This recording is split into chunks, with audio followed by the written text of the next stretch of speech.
Students, history class में आपका स्वागत है। आज हम 10th क्लास के लिए हिस्ट्री का मैप करने जा रहे हैं, जो कि एग्ज़ाम में आता है। आपकी हिस्ट्री में जो इतिहास में हमारे महत्वपूर्ण जगह हैं उनको पूछा जाता है कि भारत के मैप में उनको फिल करो। ये आपके क्वेश्चन आता है एग्ज़ाम में। तो आज हम अपने को 2 पार्ट में करेंगे। आज हम इसका पहला पार्ट कर रहे हैं और पहली पार्ट की जो मैंने ये रेड पेन से लिखे हैं ये महत्वपूर्ण जगह हैं, और जो ब्लैक स्केच से लिखे हैं वो उनके बारे में डिटेल है कि वो उनके बारे में क्या चीज़ें पूछी जाती हैं। ठीक है, तो शुरुआत करते हैं। सबसे पहला जो सबसे महत्वपूर्ण हमारा जो जगह है वो है बम्बई, जिसको आजकल हम मुंबई कहते हैं। ठीक है, बम्बई के बारे में क्या क्या चीज़ें पूछी जाती हैं। सबसे महत्वपूर्ण बम्बई इसलिए है क्योंकि इसके बारे में बहुत सारे पॉइंट आते हैं, और उस एक मुंबई प्लेस को जानने से हमारी बहुत सारी जो चीज़ें हैं वो क्लियर हो जाएंगी। तो सबसे जो चीज़ पहले पूछी जाती है वो क्या है कि वह स्थान बताओ भारत का जो सबसे महत्वपूर्ण है, वो शहर बताओ जो सबसे महत्वपूर्ण, भारत का सबसे महत्वपूर्ण शहर है कौन सा है, वो बम्बई है। और ये पहले देख लेते हैं कि इस मैप में भारत में बम्बई कहाँ पड़ता है। वैसे तो आपको इसके लिए जो भारत का मैप आना चाहिए उसकी राज्य राजधानी पता होनी चाहिए, लेकिन फिर भी अगर नहीं भी पता है तो ये पर्टिकुलर आप अगर जगह भी याद कर लेते हो तो भी आपका 95% ये मैप का पॉइंट है वो क्लियर हो जाएगा। तो हम देखते हैं कि ये बम्बई कहाँ है। ये महाराष्ट्र राज्य में है, एक बड़ा राज्य है महाराष्ट्र। ये राज्य महाराष्ट्र है और इसका बिल्कुल समुद्र के किनारे यहाँ पर बम्बई जो है वो पड़ता है। महाराष्ट्र राज्य का राजधानी है मुंबई, जिसको पहले बम्बई कहा जाता था। तो ये बम्बई है। इसके बारे में और क्या क्या क्वेश्चन पूछे जाते हैं देखो। एक ये क्वेश्चन पूछा जाता है कि भारत का एक प्रेसिडेंसी शहर बताओ, तो शहर था बम्बई।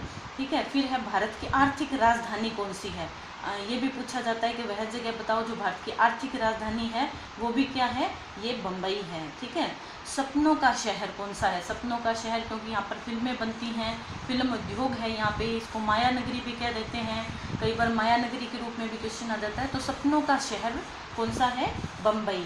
7 टापुओं का शहर इस रूप में भी आ जाता है क्योंकि ये 7 टापुओं को मिला के बना है बम्बई, इसलिए इसको इस रूप में भी क्वेश्चन आ जाता है कि वो स्थान बताओ जिसे 7 टापुओं का शहर कहा जाता है। भारत का वह शहर जो 7 टापुओं का शहर है वो कौन सा है, बम्बई। ठीक है, 1854 में पहली सूती कपड़ा मिल कहाँ बनी, कहाँ लगी, कहाँ स्थापित हुई, सबसे पहले सूती कपड़ा बनाने का कारखाना कहाँ खुला, 1854 ईस्वी में बम्बई में। तो ये बम्बई यहाँ पर है, आप देखेंगे।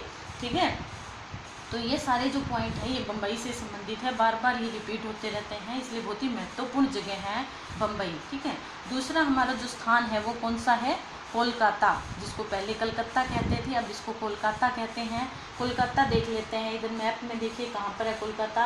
ये पश्चिमी बंगाल की जो राजधानी है वो कोलकाता है, पश्चिमी बंगाल। ठीक है, ये राज्य है पश्चिमी बंगाल, यहाँ की राजधानी कोलकाता है। कोलकाता के बारे में क्या क्वेश्चन पूछा जाता है कि वह स्थान बताइए जहाँ सितंबर 1920 में कांग्रेस का अधिवेशन हुआ। ठीक है, कांग्रेस का सितंबर 1920 में, ये भी ध्यान रखना कि सितंबर अगर आ रहा है, सितंबर 1920 में कांग्रेस का अधिवेशन कोलकाता में हुआ था। फिर है 1820 में सर्वोच्च न्यायालय की स्थापना कहाँ हुई, 1820 में सर्वोच्च न्यायालय कहाँ था भारत का, वो भी कोलकाता ही है। तीसरा इसके बारे में क्वेश्चन आ जाता है कि वह स्थान बताइए जहाँ वायु प्रदूषण का पुराना इतिहास रहा है, यानी कि बहुत पुराने समय से ही वायु प्रदूषण से ग्रस्त रहा है जो शहर भारत का, वो कौन सा है, वो भी कोलकाता है। एक बार फिर देख लेते हैं, पश्चिमी बंगाल की राजधानी ये कलकत्ता लिखा हुआ, ये इसका पॉइंट होता है मैप में, आपको वैसे आसानी रह जाती है अगर देखेंगे तो। ठीक है, तो तीसरा हमारा जो शहर है दिल्ली। दिल्ली आप जानते हैं भारत की राजधानी है। इसके बारे में मैप से संबंधित क्वेश्चन क्या आता है कि मार्च 1919 में खिलाफत समिति का गठन कहाँ हुआ, खिलाफत आंदोलन चला था एक 1920 में, उसके लिए खिलाफत समिति का गठन किया गया था।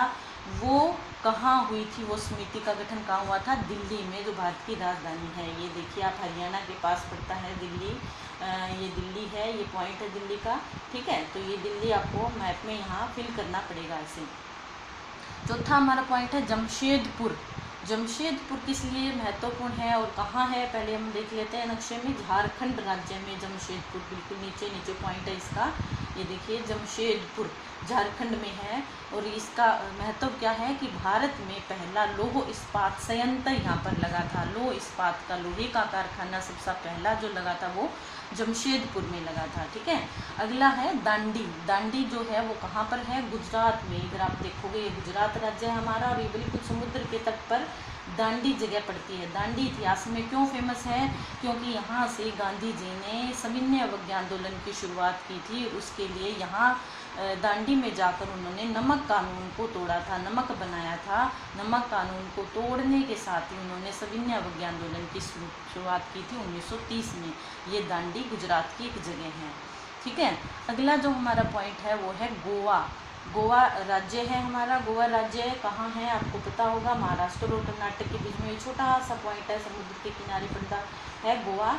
गोवा सबसे छोटा राज्य है। वहाँ वो क्यों महत्वपूर्ण है, क्योंकि यहाँ सबसे पहले प्रिंटिंग प्रेस का आगमन हुआ था। प्रिंटिंग प्रेस की शुरुआत हुई थी। प्रिंटिंग प्रेस मतलब छापे खाने की शुरुआत हुई थी, जहाँ से किताबें छपती हैं, अखबार छपते हैं, उसकी शुरुआत भारत में गोवा में हुई थी। अगला हमारा पॉइंट है मछलीपट्टनम। मछलीपट्टनम कहाँ पर है आप देखोगे नक्शे में, आंध्र प्रदेश में। ये आंध्र प्रदेश आपको पता होना चाहिए, आंध्र प्रदेश में, ये भी समुद्र के किनारे पड़ता है मछलीपट्टनम। ये मछलीपट्टनम किस लिए महत्वपूर्ण है, क्योंकि कोरोमंडल तट की बंदरगाह थी, बहुत महत्वपूर्ण। प्राचीन समय में इस बहुत महत्वपूर्ण बंदरगाह थी मछलीपट्टनम। हालांकि अंग्रेजों के आने के बाद धीरे धीरे इसका पतन हो गया था, लेकिन प्राचीन भारत की बहुत महत्वपूर्ण बंदरगाह थी ये मछलीपट्टनम, जो कि आंध्र प्रदेश में है। ठीक है, लास्ट हमारा जो पॉइंट है इसमें वो है भागलपुर। भागलपुर कहाँ पर है आप देखेंगे, बिहार में। ये देखिए ये बिहार है, बिहार में भागलपुर जगह है। वो किस लिए फेमस है, यहाँ पर जो एक हमारे देश की शिक्षाविद थी रुकैया हुसैन, उसने एक पहला बालिका विद्यालय स्थापित किया था यहाँ पर। रुकैया हुसैन ने भागलपुर में लड़कियों का एक स्कूल खोला था, इसलिए इतिहास में एक महत्वपूर्ण जगह है भागलपुर। ठीक है, तो आज का जो हमारा एपिसोड है वो यहीं तक है। कल हम फिर से दूसरा पार्ट लेके आएंगे आपके साथ, और उन दोनों को करने से आपका जो मैप है इतिहास का वो बिल्कुल क्लियर हो जाएगा। इससे बाहर बहुत कम चीज़ें आती हैं, यही चीज़ें बार बार पूछी जाती हैं हर बार एग्ज़ाम में, इसलिए मुझे उम्मीद है आपको समझ आ गई होगी। बाकी इसके जो फ़ोटोकॉपी है वो हम आपको सेंड कर देंगे, ताकि आपको और अच्छे से करना हो जाए, आसान हो जाए। ठीक है, आज के लिए इतना ही, धन्यवाद।